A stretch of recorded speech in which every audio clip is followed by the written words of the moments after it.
The stars had never looked so cold.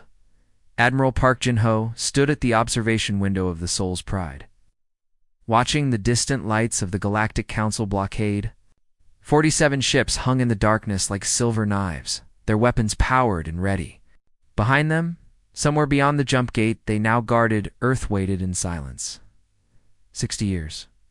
That was how long humanity had been part of the Galactic Council. 60 years of following rules they did not make. 60 years of bowing to species who looked at humans the way humans once looked at insects. 60 years of being told they were lucky to be included at all. And now this. The communication from Council. High Command had arrived 3 hours ago. Admiral Park was ordered to surrender his fleet and await protective relocation under Council's supervision. The message spoke of a quarantine. It spoke of safety protocols. It spoke of humanity's best interests. It spoke of lies, 8,000 light-years away. Ambassador Yoon Hae-yeon sat in a cold cell beneath the Council's Capitol building. Her crime was simple. She had discovered the truth. She had refused to stay silent. The truth was this. The Galactic Council had sold humanity to die. Ambassador Yoon had served Earth for 20 years. She knew how to read the subtle movements of alien politics, the hidden meanings in diplomatic language, the quiet deals made in shadows. But she had never expected to find what Counselor Rami showed her that night. Rami was Lunari, a species with large dark eyes and skin like pale moonlight. The Lunari had no love for the Council, but they had even less power to fight it. When Rami came to Yoon's quarters with a data chip hidden in her sleeve, her hands were shaking. "You need to see this," Rami had whispered. "Your people need to see this. The files on that chip changed everything. The Kresh swarm was coming." Everyone knew that. The Kresh were a nightmare-given form, a species of parasitic creatures that consumed entire worlds and used the biological material to grow their endless armies. They had destroyed 17 civilizations in the Outer Rim.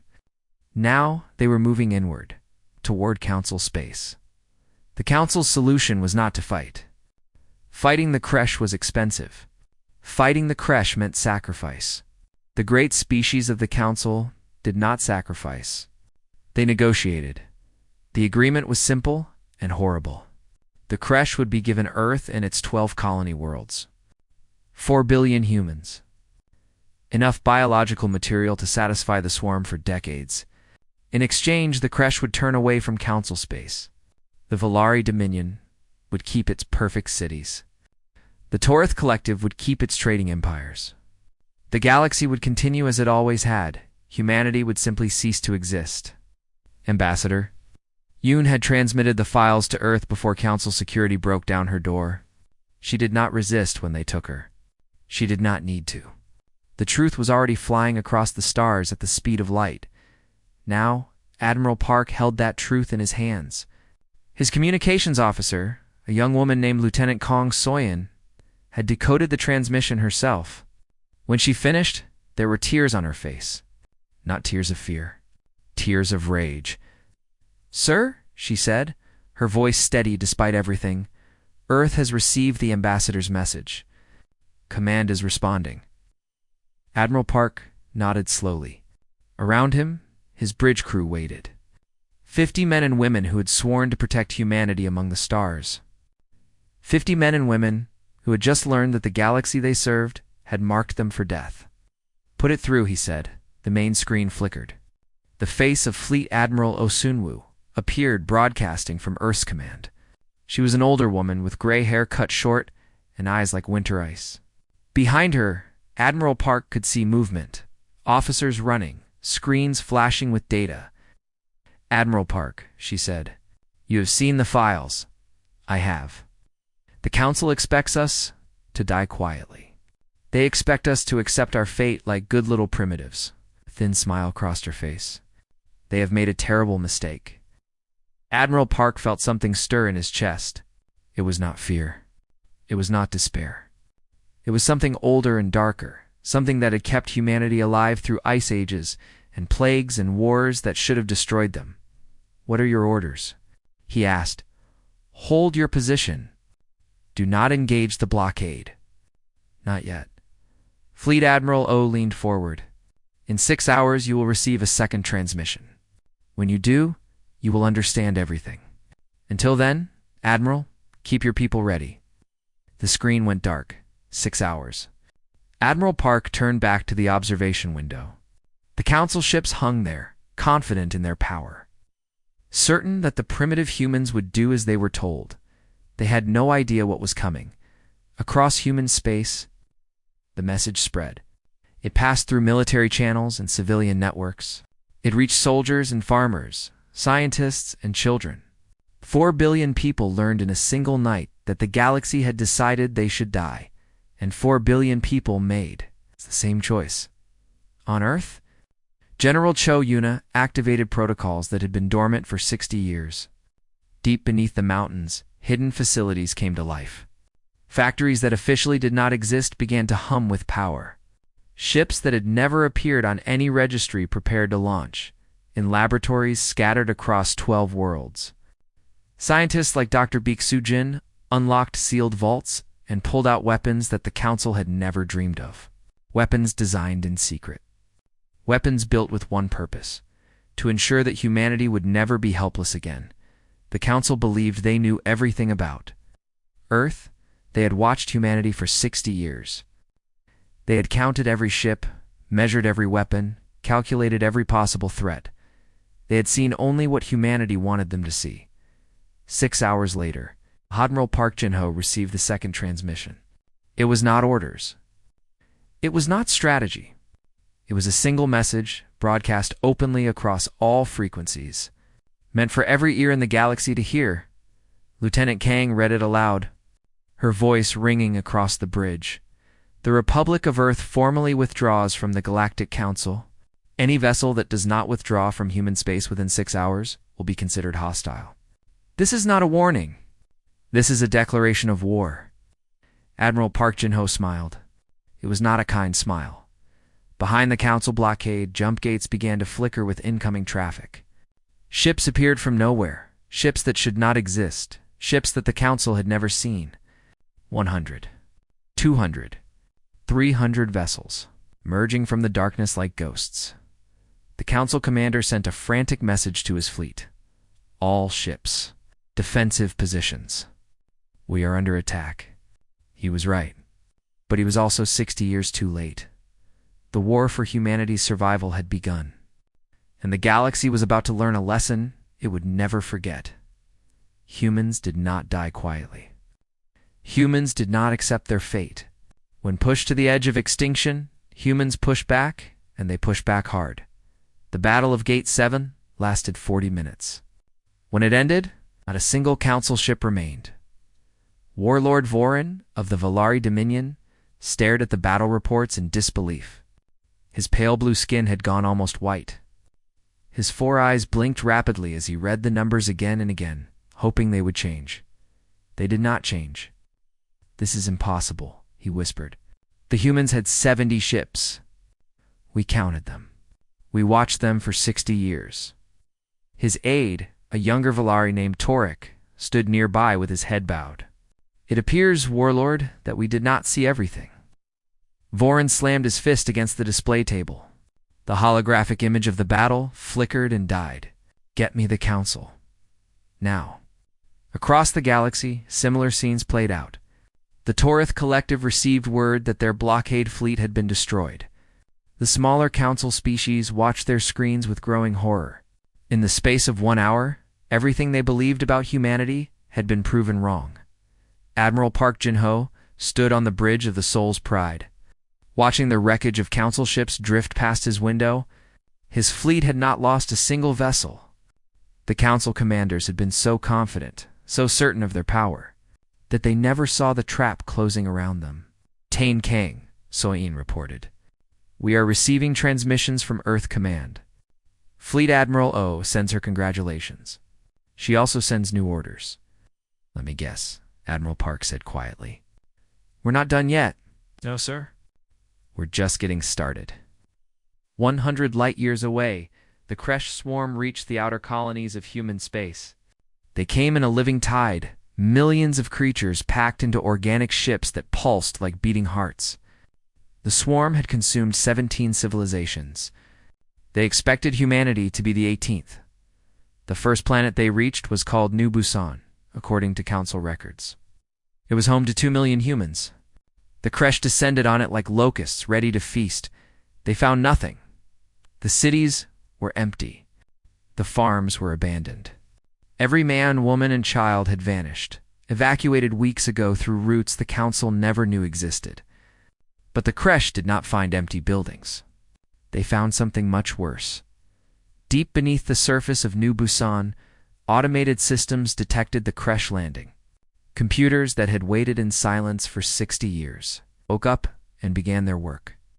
The first wave of kinetic rounds hit the swarm at 3% of light speed. Each round was a simple piece of metal, no bigger than a human fist. At that velocity, each one hit with the force of a nuclear bomb. The Kresh screamed across their hivelink as thousands of their kind vanished in fire.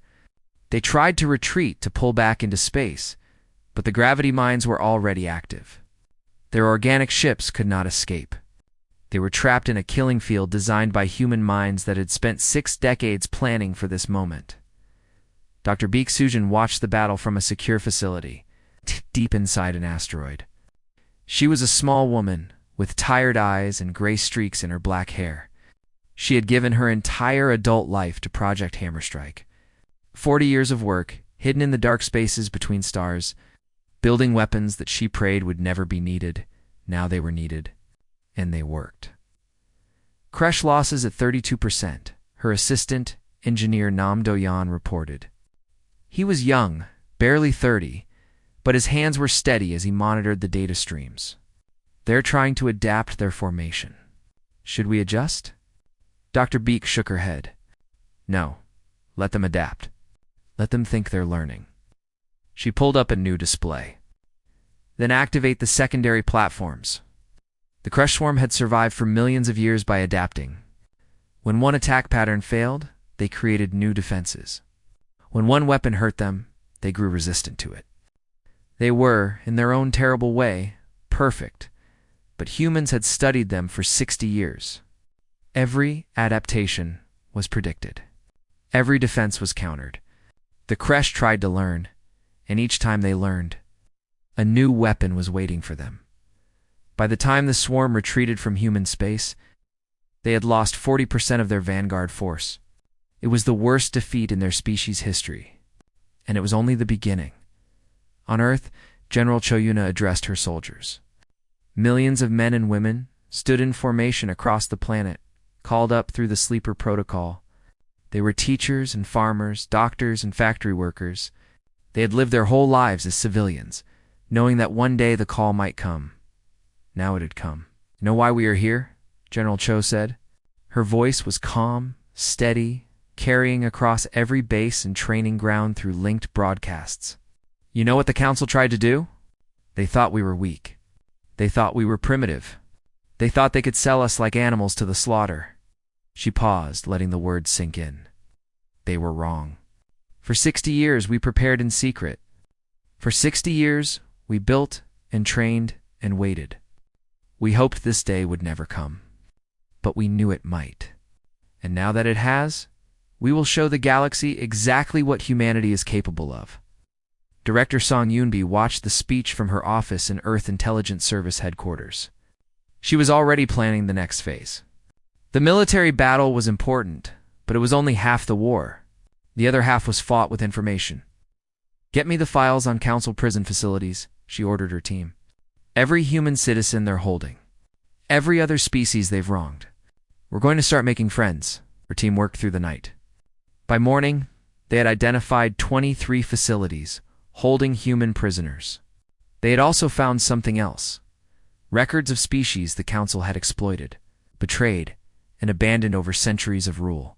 The Lunari, taxed into poverty and denied representation. The Wrath, whose homeworld had been stripped of resources.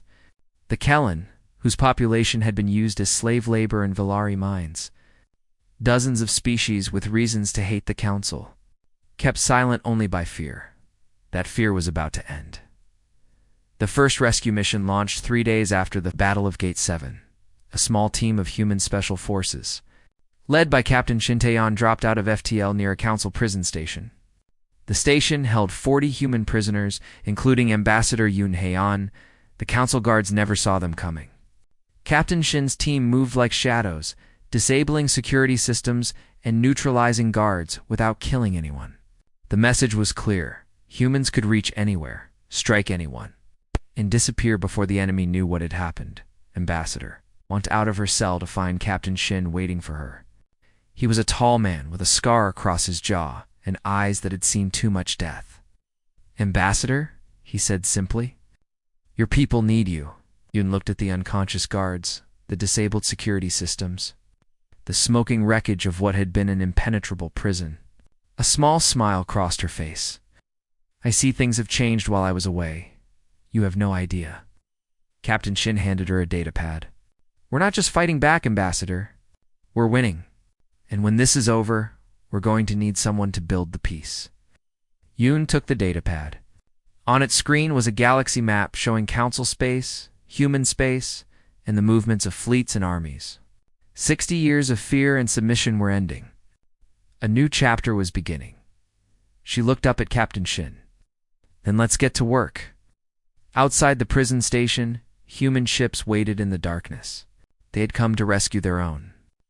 But they had also come to send a message to every species in the galaxy. Humanity remembered its friends. Humanity never abandoned its people. The Council had made a terrible mistake. They had assumed that betraying humanity would solve their problems. Instead, they had created the one thing they feared most, a united enemy with nothing left to lose and everything to fight for. The awakening was complete. Now the real war would begin. 3 months into the war, the Valari High Command held an emergency meeting. The Great Hall was silent as death. No one wanted to speak first. No one wanted to admit what was happening. Warlord Vorin stood before the assembled generals and admirals, his 4 eyes bloodshot from sleepless nights. On the display behind him, a map of the galaxy showed the spread of human forces. Red markers covered Council territory like a spreading disease. "They are not fighting like any enemy we have faced," Vorin said, his voice heavy with exhaustion. "They do not attack our fleets directly. They do not capture our worlds. They are doing something far worse." He changed the display. A recording played, showing the bridge of a Council warship. The crew sat frozen, staring at their screens in horror. On every display, the same message played, a recording of Council leaders discussing the betrayal of Earth, every dirty secret, every cold calculation, every casual mention of billions of human lives traded for Council convenience. "They broadcast this on Valara Prime," Vorin continued, "directly into every home, every military base, every government building. Our own people are rioting in the streets. They are calling us monsters." An admiral raised his hand. "How did they penetrate our security?" "Our systems are nothing to them," Vorin cut him off. "We spent 60 years watching them. They spent 60 years learning everything about us. Every weakness, every blind spot, every way to hurt us without firing a shot." The meeting continued for hours, but no solution was found. The Council had never faced an enemy like this. Previous wars had been simple: fleet against fleet, army against army. The winner was whoever had more ships and bigger weapons. Humans did not fight that way, Captain. Shin Tae-yoon commanded the stealth cruiser Ghost of Incheon. His ship was smaller than most Council fighters, but it carried technology that the Council did not know existed. It could slip through their detection grids like smoke through fingers. It could appear anywhere, do anything, and vanish before anyone knew it was there. His current mission was not combat. It was something more dangerous. Approaching Torith Trading Station, his navigator reported, "No sign of detection." Shin nodded. "Begin the operation." The Torith Collective was the economic heart of Council space. Their trading stations connected worlds, moved goods, transferred wealth. If the Valari were the Council's sword, the Torith were its purse.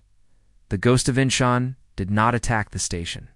Instead, it connected to the station's communication network and uploaded a single file.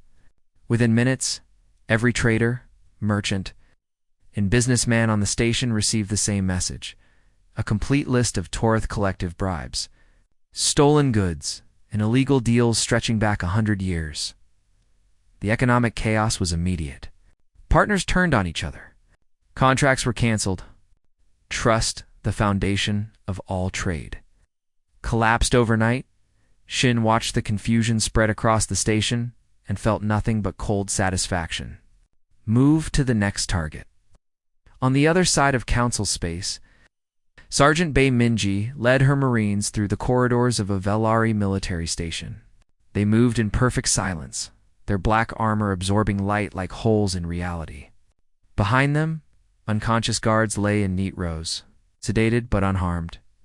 Her orders were specific: disable the station's weapons, destroy their communication systems, and leave.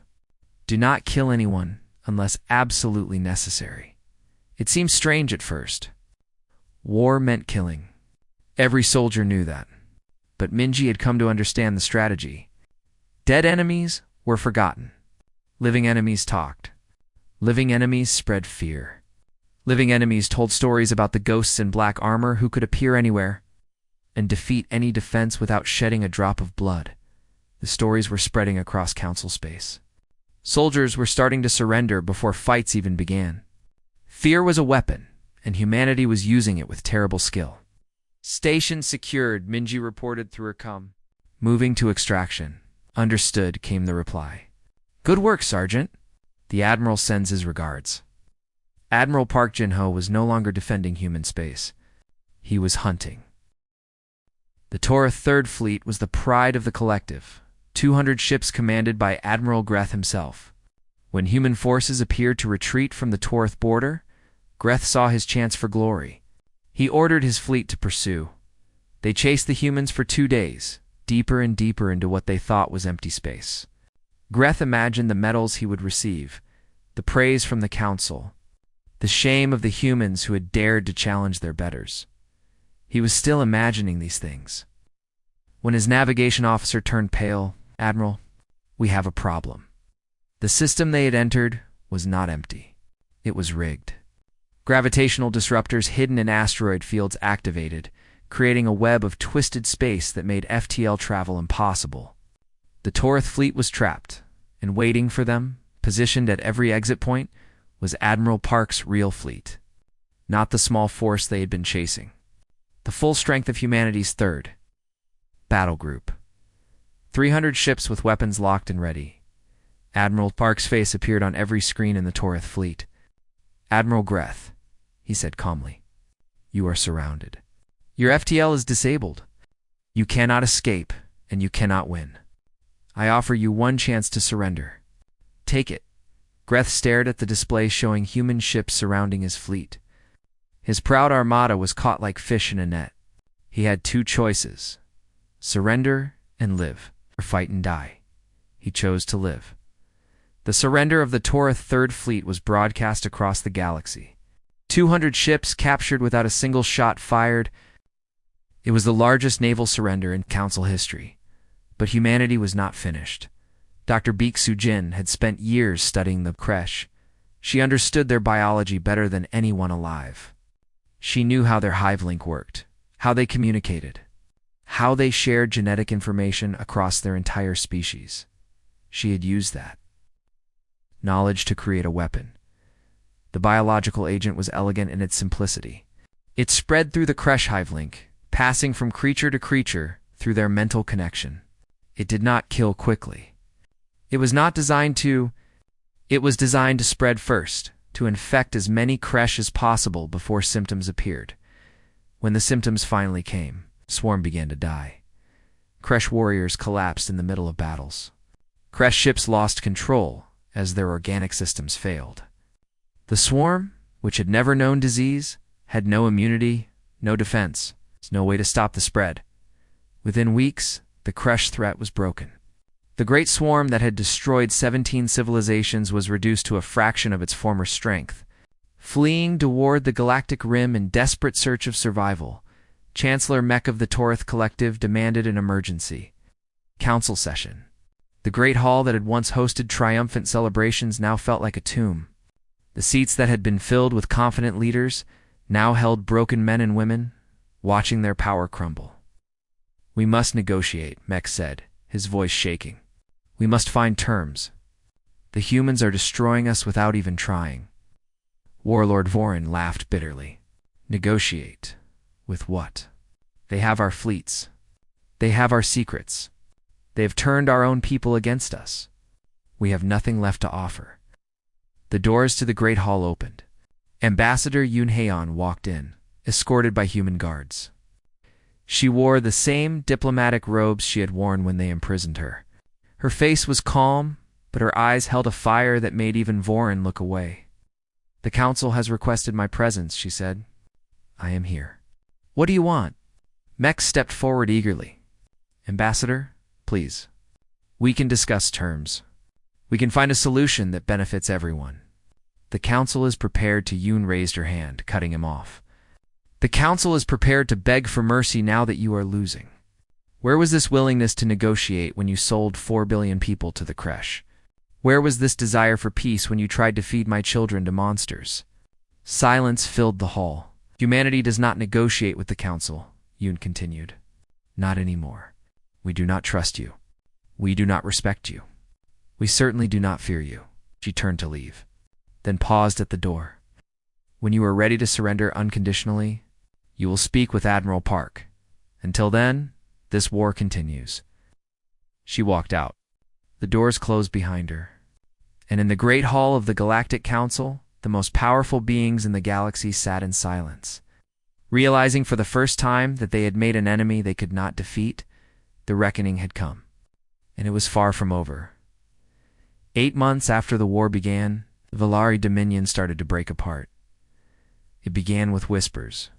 Citizens sharing the broadcasts that human ships had spread across their worlds, families talking quietly about the betrayal, about the billions of humans their leaders had tried to sacrifice, soldiers questioning orders, wondering if they were fighting for monsters.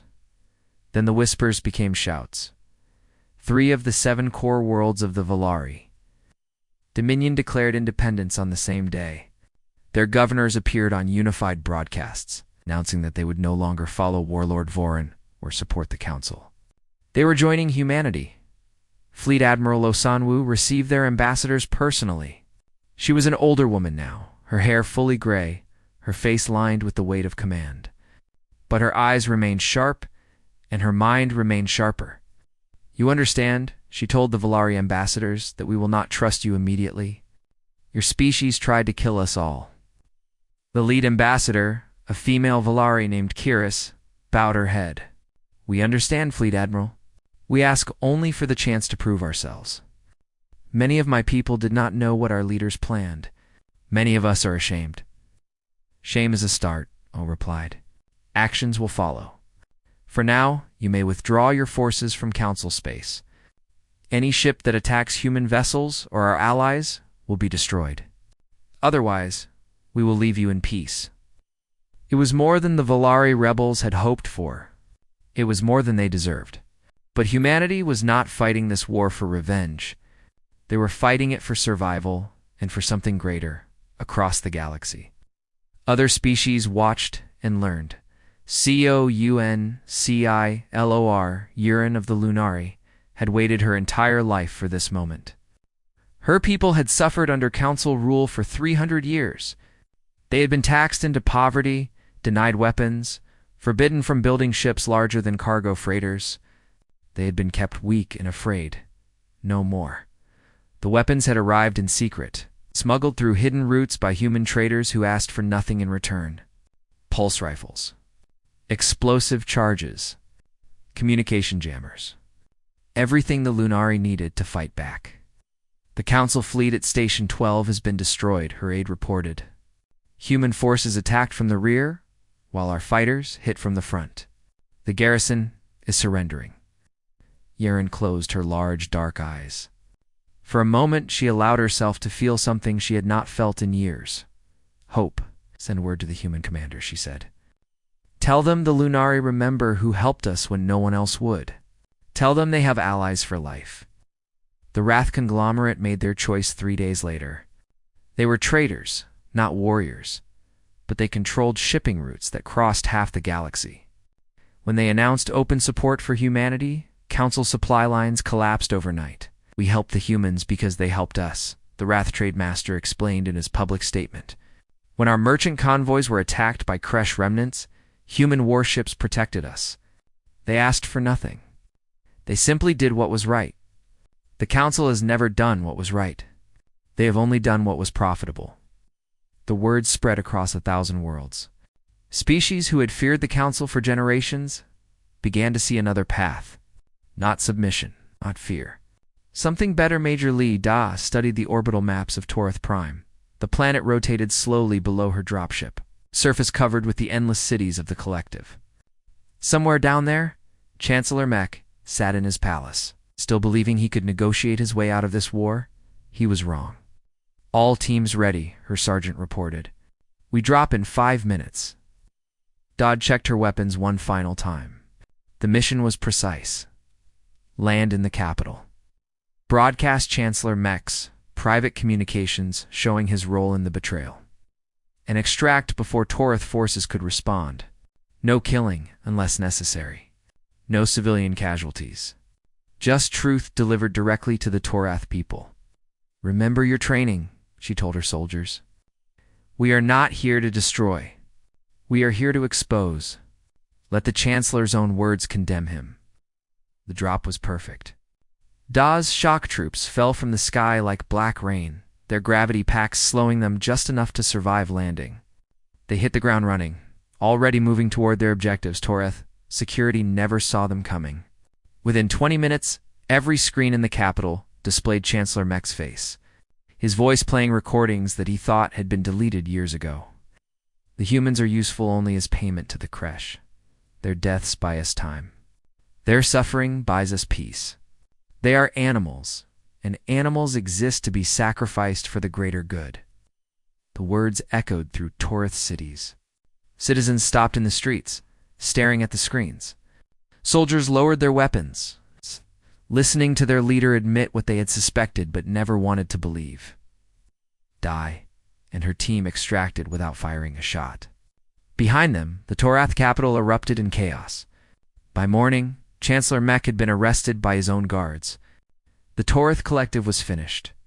Scientist Kohajun worked through the night in his laboratory deep inside the asteroid base. Around high. Holographic displays showed the structure of Council FTL technology. It was elegant, he had to admit. The Council had refined faster-than-light travel over thousands of years, achieving speeds that humanity had thought impossible, but they had stopped improving. They had grown comfortable, satisfied, lazy. They believed their technology was perfect. KO knew better. Nothing was perfect. Everything could be improved. There, he whispered, adjusting the final equations. That's it.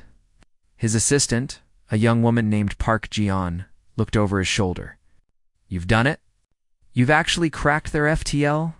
Not just cracked it. Improved it. Ko smiled for the first time in months. Our ships will now be 30% faster than anything the Council has. Nowhere will be safe from us. Nowhere will be out of reach. The first ships equipped with the new drives launched within weeks. Admiral Park Jin-ho used them to cut off the Kresh swarm's retreat to the Galactic Rim. The dying swarm, ravaged by disease and hunted by human fleets, found every escape route blocked.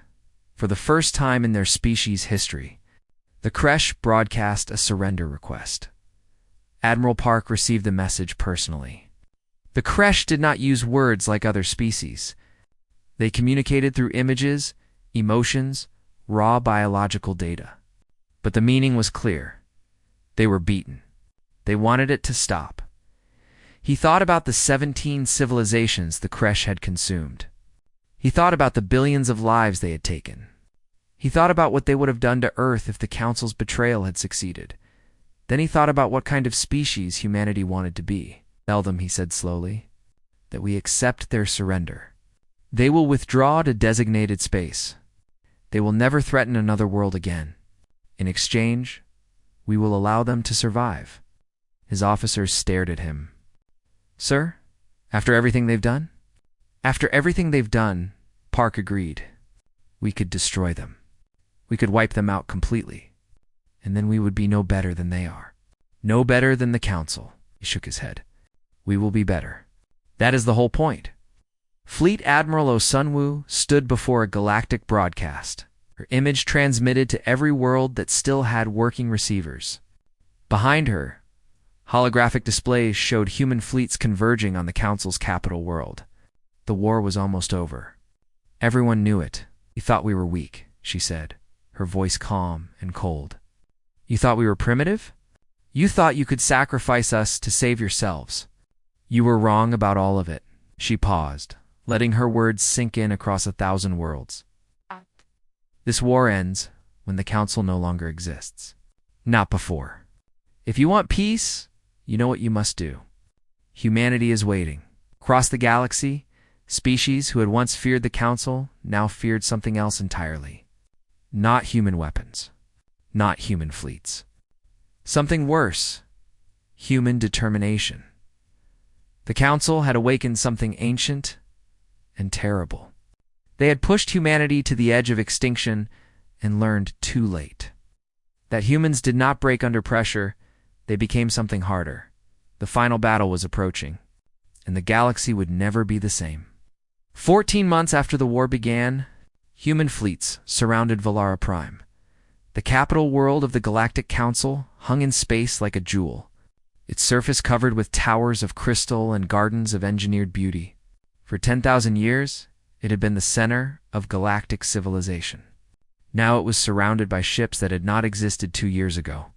Crewed by a species the Council had tried to feed two monsters, Admiral Park Jin-ho stood on the bridge of the Soul's Pride, watching the final moments of an empire.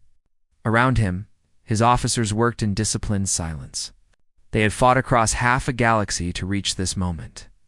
They were ready for it to end. Sir, Lieutenant Kong Soyan reported, we're detecting unusual energy readings from the planetary defense grid. It looks like they're activating something. Park frowned. On screen, the display showed the orbital defenses of Valara Prime coming to life. Massive shield generators powered up, creating a barrier around the entire planet. But there was something else. Something hidden in the energy signatures. Get me Dr. Beak, Park ordered. Dr. Beak Sujin appeared on screen moments later, her tired eyes scanning the data feeds. I see it, she said. They're not just activating shields. They're triggering a secondary system. Something connected to... Wait. Her face went pale. Admiral, they've hidden bombs in our colony worlds. 6 planets. If they complete the activation sequence, those bombs detonate. Park felt cold fury rise in his chest. Even now, facing total defeat, the Council was trying to take humanity down with them. Can we stop it? Dr. Beak smiled. It was the smile of a woman who had spent 60 years preparing for every possibility. We already did. Engineer Nam discovered those bombs 2 months ago. His teams disabled every single one. The Council is about to learn that their last weapon is useless. On Valara Prime, Supreme Commander Voreth of the Valari watched his console in confusion. The activation sequence had completed. The bomb should have detonated. Human colonies should be burning. Nothing happened. He tried again. And again. And again. Each time, nothing. The weapons that were supposed to give him leverage, that were supposed to force humanity to accept terms, had failed. How? He whispered. How did they know? His aide did not answer. There was no answer. There was only the terrible realization that humans had been 10 steps ahead the entire time. 60 years of preparation. 60 years of planning for every betrayal, every trick, every desperate final gambit. Voreth looked at the image of human ships surrounding his world. He thought about his family, his children, his people. He thought about the shame of what his species had done, and the punishment that was surely coming. He drew his ceremonial blade and made his choice. His body hit the floor before his aide could react. The surrender came an hour later. Ambassador. The same hall where she had once been dragged away in chains. Now she stood at its center, watching as former council leaders were brought before human judges. The trials were broadcast across the galaxy. Every species watched as the architects of humanity's betrayal faced justice. They were not executed. That would have been too easy, too quick. Instead, they were sentenced to watch. Watch as the species they had wronged rebuilt. Watch as the galaxy moved forward without them. Watch as everything they had valued was taken away, not through violence, but through irrelevance. Fleet Admiral Osanwu presented the terms of peace, known as the Valara Accords. The Galactic Council was dissolved permanently. In its place, humanity proposed the Galactic Assembly, a new government based on principles the Council had never understood. No single species would hold veto power. No civilization would be sacrificed for another's convenience. The strong would protect the weak, not exploit them. Betrayal would be punished by total isolation, economic and military, until the guilty made amends. We did not fight this war for revenge. Fleet Admiral O told the assembled delegates from 100 worlds. We fought it for survival. And having survived, we choose to build something better. You may join us, or you may stand alone. The choice is yours. One by one, species that had once served the Council joined the Assembly. The Lunari were first represented by Councillor Euron, Oak, who spoke of humanity's kindness during the darkest hours of her people's rebellion. The Wrath came next, their trademaster praising human integrity in a galaxy that had forgotten what the word meant. Even some Valari joined, represented by the rebel worlds that had broken from the Dominion. They came with humility, acknowledging their species' crimes and asking for the chance to prove they could be better. Admiral Park. Ginho retired his commission on a quiet morning. 3 months after the war ended, the Soul's Pride was moved to Earth orbit, where it would become a museum ship, a reminder of what humanity had achieved and what they had overcome. He walked through the ship's corridors one final time, running his hands along walls that had sheltered him through battles and hardships. So many memories lived in this metal. So many friends lost and victories won. Lieutenant Kong Soyan found him in the observation deck, staring out at the blue curve of Earth. "The ceremony is starting, sir," she said. "They want you to speak." Park shook his head. "I've said enough. Let the young ones speak now. This is their galaxy. You built this, sir. You and the others. You gave us a future." Park smiled, the first genuine smile he had allowed himself in years. "We gave you a chance. What you do with it is up to you." He looked at her with pride. "You're ready, Captain Kang. You all are." Dr. Beek Sujin had one final mission. She traveled to the barren world where the Kresh swarm had been relocated, a dead rock on the edge of the galaxy where the survivors were struggling to rebuild. She came not with weapons, but with medicine. Her team carried supplies, equipment, knowledge, everything the Kresh needed to adapt to their new home. To survive without consuming other species, the Kresh did not understand at first. The small human female who had created the weapon that nearly destroyed them was now offering to help them live. It made no sense. It violated everything they knew about the universe. Why? Their speaker asked, communicating through images and emoji. Ons that Dr. Beek had learned to read. "We would have eaten your children. We would have consumed your world. Why help us?" Dr. Beek looked at the broken creatures around her, reduced from a galaxy-spanning swarm to a handful of refugees. She thought about revenge, about justice, about all the reasons she should hate them. Because she said simply, "We are better than that. We have to be better than that. Otherwise, what was the point of surviving?" The Kresh stared at her with eyes that had witnessed the consumption of 17 civilizations, and slowly, in a way they did not fully understand, something changed in them. Something that might, one day, become gratitude. 10 years passed. The galaxy transformed. Human culture spread across the stars, not through conquest, but through choice. Other species learned human languages, adopted human music, studied human philosophy. Not because they were forced to, but because they wanted to understand the creatures who had defeated an empire and then offered mercy. The Galactic Assembly grew stronger each year. Disputes were resolved through negotiation. Resources were shared fairly. Species that had once been enemies learned to work together. Guided by the example humanity had set, Admiral Shin Tae-yoon, former Ghost and Shadow Warrior, now commanded the exploration fleet that pushed beyond known space. His mission was not conquest, it was contact. Finding new civilizations, offering friendship before fear could take root. He was reviewing navigation reports when the communication came in. A signal from the far edge of the galaxy. Organized, intentional, unmistakably intelligent. Another civilization. First contact. His communications officer decoded the message. It was simple. Who are you? Who leads your people? Shin thought about the question. He thought about Earth, about the war, about everything that had happened to bring them to this moment. He thought about all the species now working together in the assembly. All the former enemies who had become friends. He smiled. Record this response, he ordered.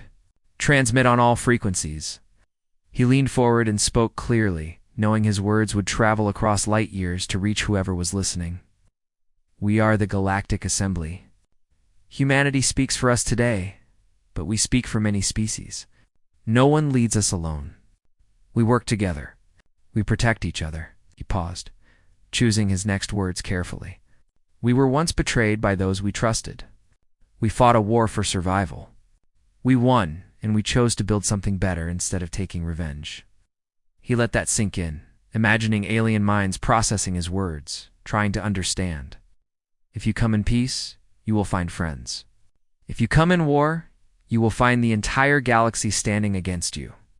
He smiled again. We recommend peace.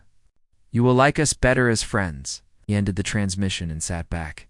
Outside his window, the stars stretched endlessly into the unknown. Somewhere out there, new civilizations waited. New challenges. New opportunities. Humanity had been betrayed, hunted, nearly destroyed. They had fought back, won, and chosen mercy over vengeance. Now they stood at the center of a galaxy that had once tried to kill them, leading not through force, but through example. The Council had made a terrible mistake all those years ago. They had looked at humanity and seen weakness. They had seen a primitive species, useful only as a sacrifice. They had been wrong. Humanity was not weak. Humanity was patient. And when patience ran out, humanity was the most dangerous species the galaxy had ever known. But more importantly, when the war was over, humanity was kind. That, in the end, was what mattered most. Not the battles won or enemies defeated, but the choice to be better, the choice to build instead of destroy, the choice to offer a hand instead of a fist. The galaxy had feared humanity's strength. Now they respected humanity's heart, and somewhere on Earth, in a museum that had once been a warship, the words of humanity's declaration still glowed on a memorial wall. A reminder to all who visited of the moment everything changed. This is not a warning. This is a declaration of war. Below it, added years later, was a second inscription, and this is how we won the peace.